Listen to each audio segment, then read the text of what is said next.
विठ्ठलाच्या महानैवेद्यात आजपासून आमरसपुरी. अक्षय तृतीया ते वटपौर्णिमा पुढील 2.5 महिने विठ्ठलास आमरसपुरी. 3.5 मुहूर्तांपैकी एक अत्यंत शुभ मुहूर्त मानल्या जाणाऱ्या अक्षय तृतीयेच्या निमित्ताने पंढरपूरच्या विठ्ठल मंदिरात पारंपरिक पद्धतीने आमरसाचा नैवेद्य सुरू करण्यात आला आहे. अक्षय तृतीया ते वटपौर्णिमा या कालावधीत विठोबास दररोज आमरस आणि पुरीचा नैवेद्य दाखवला जाणार असून या परंपरेमुळे मंदिर परिसरात भक्तिमय वातावरण निर्माण झाले आहे. या नैवेद्याला केवळ धार्मिकच नव्हे तर सांस्कृतिक महत्त्वही आहे. उन्हाळ्याच्या काळात मिळणारा आंब्याचा हंगाम आणि त्यातून तयार होणारा गोड आमरस हा समृद्धी, आनंद आणि भरभराटीचे प्रतीक मानला जातो.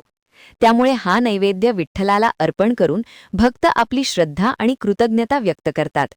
दरवर्षीप्रमाणे यंदाही भाविक मोठ्या संख्येने पंढरपूरमध्ये दाखल होत असून मंदिरात दर्शनासाठी रांगा लागल्या आहेत. विठ्ठल रखुमाईच्या जयघोषात संपूर्ण परिसर भक्तिरसात न्हाऊन निघाला आहे. नमस्कार. सर्वांना अक्षय तृतीयेच्या हार्दिक शुभेच्छा.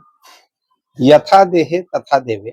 आपण ज्याप्रमाणे देहाला जसा जसा वेगवेगळ्या वस्तू खातो त्याप्रमाणे आपण देवाला द्यावा अशी एक धारणा आहे. त्याप्रमाणे या आंब्याच्या सीझन मध्ये उन्हाळा आणि आंबा हा समांतर आहे. आपण उन्हाळ्यामध्ये भरपूर आंबे खातो, त्याप्रमाणे देवाला सुद्धा आपण आज अक्षय तृतीयेपासून वटपौर्णिमेपर्यंत आमरस देवाला पंचपक्वान्नाच्या नैवेद्यामध्ये समाविष्ट करून देवाला आंब्याचा नैवेद्य दाखवतो आपण.